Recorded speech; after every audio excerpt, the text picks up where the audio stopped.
This Lululemon sweatsuit takes softness seriously. Meet the scuba matching half zip and joggers, made in a fleecy fabric that feels smooth against your skin with a roomy fit that instantly takes the pressure off. Throw it on and you're all set to run errands after your workout. Shop scuba sets now at lululemon.com. When you want your spring break to feel like and your kids' pool day to feel like and your hotel bed to feel like ooh, and room service to feel like because at Hilton, hospitality feels like Your cabana's ready. Would you like fresh towels? it matters where you stay. Book now at Hilton.com. Hilton, for the stay. BLACKPINK Deadline album review. Let's talk about it. How y'all doing? Welcome to Let's Talk About It Music Reviews Season 12. How y'all doing? Welcome to the show. We got a pretty good episode for you today. We got BLACKPINK, and this album is called Deadline. Well, I'm going to say mini album. This is a mini album review, and I will be honest with you, I don't know why this album is called Deadline, because this group's been gone for like fucking years at this point. I mean, literally fucking years, so I don't know what's the whole like deadline thing, because obviously you didn't have a fucking deadline for fucking anything, alright? This shit just kind of came out randomly, in my opinion. But we all knew this. You know, springtime, March time, when this time comes around, March Madness, we're gonna have BLACKPINK, who already came out with an album. But then we're gonna have BTS. BTS is supposedly coming out with an album on this type of month, so we'll see if that happens. Now, I will say, you know, going into my background of BLACKPINK, I've been listening to BLACKPINK since 2016, alright? Ever since I was just a wee little fucking boy, alright? Checking out this music, had a really good time checking out this music. I used to replay the music videos over and over and over again. That is probably why, because everybody fucking did that shit. That's why there's probably so many goddamn views on their stupid YouTube channel. And there's botting. You know, of course there's botting on the YouTube page, but you know, back then in like the 2016 time, you know, motherfuckers were really just replaying those videos over and over and over again. Then fast forward in 2020, you know, when I start this podcast show, of course when I start this podcast show, I want to talk about some K-pop. And BTS is in their prime coming out, BLACKPINK is also in their prime coming out with new mini albums and all that cool fucking shit. So I'm like, alright, you know, I'm gonna check out this music. And, you know, I will say BLACKPINK, as the years progress, the more I check out BLACKPINK, the worse they get. The worse music comes out, the worse sounds BLACKPINK is experimenting with keep happening every time a new year happens. Every time I listen to the new BLACKPINK, I'm having a terrible ass time. And, you know, maybe that's a cool fucking feature. Maybe that's a cool fucking, like, thing for some people. But for me, a group that I used to love, that I'm just like, what the fuck even happened? I mean, like, it is so bad to the point where this album right here, is, by the way, still a mini album. And it is 2026. And you're telling me YG? You're telling me BLACKPINK? You're telling me Rose, Jennie, Lisa, Jisoo have dropped albums that have more songs than their group project today.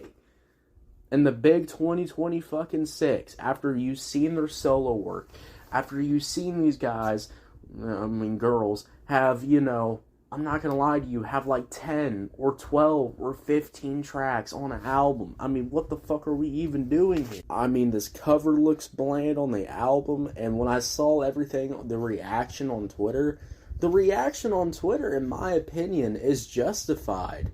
Because what have you done? Have you progressed your sound? No. I checked out this album. I think we have decreased our sound. I think we've made our sound go through the fucking shitter. I think if we were fucking plumbers, we'd be having a fucking shit-tastic fucking time, because this shit sounds goddamn ass. Before we even get into the album, I am going to tell you how I do my album reviews. Usually how we do album reviews, I'm going to go over 3 overall points of how I'm feeling about the project, and then we're going to go in and talk about every other single track off, not every other single, but every single off the damn album, every fucking song, and we're going to rate it 1 out of 5, and I'll give you my overall thoughts and my final album review score at the very end. So let's get into it, starting off with my first point, the production. Man, the production. Let's fucking talk about that. Let's talk about the production. I mean, guess what? It sounds fucking terrible.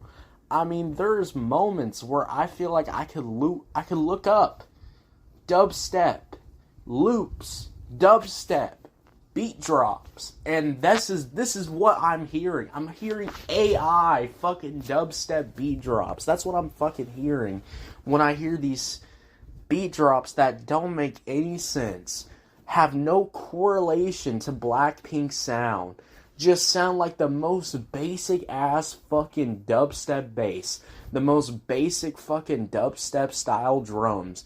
Alright, a higher BPM. That's the only thing that's keeping this track feeling alive, is that we're on fucking 160 BPM. That's about fucking it. The worst part too about these fucking songs is that there's moments where we're gonna let the guitar, a shitty ass like electronic guitar loop that I could look up on any fucking website and probably buy for $4 fucking bucks.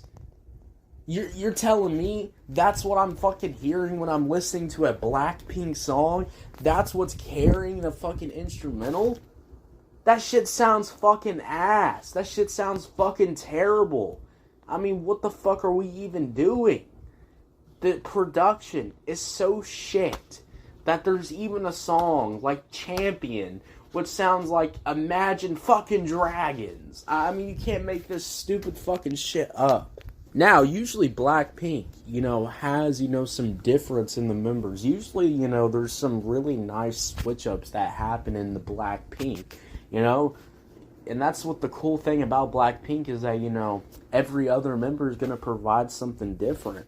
Well, this album is probably the most, together BLACKPINK album I've ever listened to, because none of the members really have anything going for them except Lisa. I mean, Lisa sounds good in one song, but then all the other songs, Lisa sounds fucking terrible in them. Jenny does not sound good in this album at all. Jisoo, I feel like we're throwing in Jisoo in some random parts of the fucking song. It makes no goddamn sense. I mean, Rose sounds good. Rose always sings really fucking nice, but This episode is brought to you by Peloton. Step up your sweat with the Peloton Cross-Training Tread Plus. Swivel your screen 360 degrees and follow your favorite instructors on and off your tread. Track your form and reps with the movement tracking camera. Feel supported as you train on the cushioned slap belt. And move to the beat with Sound by Sonos. Elevate your workouts with the Cross-Training Tread Plus.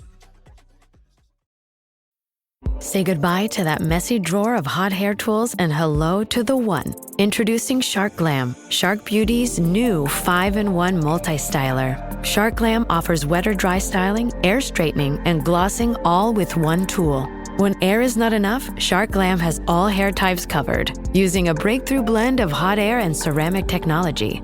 Shark Glam, one tool, endless styles, volume, shine, and bounce all day. Visit sharkbeauty.com to learn more.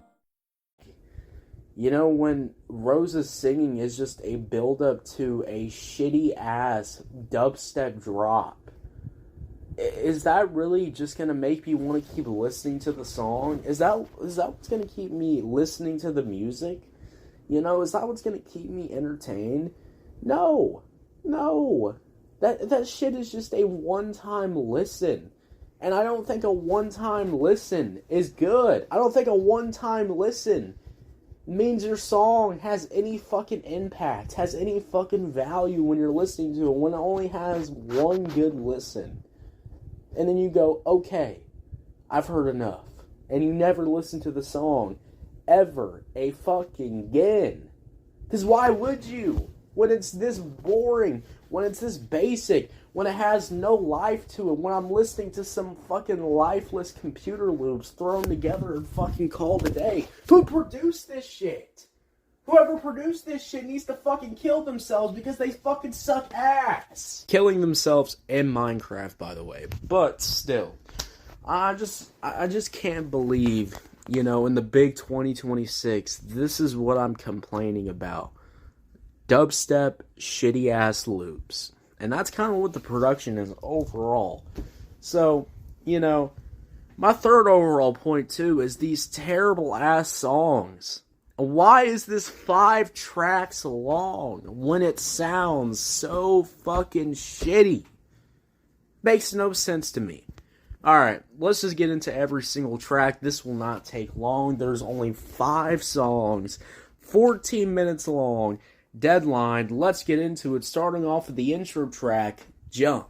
I think the only thing cool about Jump is that, you know, the background vocals that say Dior sound good. That's about it. And the hook has some good background vocals. That is about it with Jump. Jump is just, once again, a dubstep, like, drop. It's just a dubstep drop, and that's just it. We're just repeating Dior over and over and over again. 3 out of 5. Go. You're thinking Go is going to be any different. Then Go is the same formula as Jump. The same bass drop. The same dubstep drop as Jump. The same background vocals. They even do the BLACKPINK chant at the very end, the same as Jump. 3 out of 5. What are we doing? Me and My Girls. Alright, Me and My Girls. I do like the Lisa hook on here. I think the Lisa hook does sound good. And I do like the different rapping on here. I think the rapping is actually some of the best that I've heard. But Me and My Girls is a good song. I'd say this is the better track off this whole entire album, so I give it a 4 out of 5. Champion. The hook is laughable. The drums are laughable on here. The rock sounds like I was running through a highway in the apocalypse while the zombies are, like, destroying my fucking radio. That's what it sounds like. This is what that fucking beat does. So I'd easily give Champion a 2 out of 5. And then Fuckboy. Wow, BLACKPINK. You know, you call a song Fuckboy, and you release the worst fucking song I've ever heard in my goddamn life. The production sounds fucking shit. Lisa sounds fucking terrible on this song. Jenny also has a terrible ass fucking rap fucking verse on here too. And the hook is so fucking bad. I'd rather want to stab my eyeballs. I'd rather want to get alcohol poisoning. I'd rather want to fucking kill myself than ever listen to this song ever a goddamn again. This shit sounds fucking ass. 0 out of 5. Overall, when we talk about BLACKPINK Deadline, their new mini album, this is probably the worst BLACKPINK album I've ever covered on this show. And that is saying something, because BLACKPINK used to be one of my favorite K-pop groups of the century. I thought they were one of the best K-pop groups out there, but that title has definitely fallen. And this album, definitely proves it. You know, hey, look, Jenny, Lisa, honestly, Jenny and Lisa, maybe Rose too, but Rose's album wasn't even that good. But Jenny and Lisa, you know, keep releasing solo music. Rose, keep releasing solo music too. Maybe you'll even get better. Yeah, I don't know what happened to BLACKPINK, but I guess we confirmed it in 2026 that they sound so ass. They sound so generic. They sound so whatever that I feel like this group doesn't even need to exist anymore. I mean, it's just plainly bad. This group is just used to promote and promote and promote and promote a brand, but not actually make good fucking music. You know what you need with a good brand? You know what makes a good brand actually look good, actually look fire? When the music that's coming out of this brand actually sounds fucking good and doesn't sound like I'm wasting my fucking time listening to it. You know, like, it's just that fucking simple. And sometimes these artists, sometimes these groups, sometimes these companies, sometimes these fucking, I don't know, these fucking social media fucking managers don't even understand that your baseline thing, your baseline product, the thing that made you who you are, the thing that made you to be able to do all this other shit, your baseline thing needs to sound fucking good. When your baseline thing sounds fucking shitty, everything else around you is shit. Overall, I'm just going to give Deadline a 2 out of 10. 2 out of 10, guys. What y'all think about it? Did you love it? Did you hate it? I don't know. Let me know. If you're on YouTube, Spotify, Pandora, wherever you get your podcast at, make sure you follow, turn on notifications, guys. We're dropping new content every single day. And I'll see y'all later. Have a good one. It's tax season, and at LifeLock, we know you're tired of numbers. But here's a big one you need to hear. Billions. That's the amount of money in refunds the IRS has flagged for possible identity fraud. Now here's another big number. 100 million. That's how many data points LifeLock monitors every second. If your identity is stolen, we'll fix it guaranteed. One last big number. Save up to 40% your first year. Visit lifelock.com/podcast for the threats you can't control. Terms apply. There's a world where legends race across city skylines, romance blossoms in glittering ballrooms, and there's magic around every corner. It's a world known to many as Great Britain. You've seen the action on screen. Now visit the real star of the show. Visit Great Britain. To discover more, go to tripadvisor.com/Great Britain. Yeah, guys.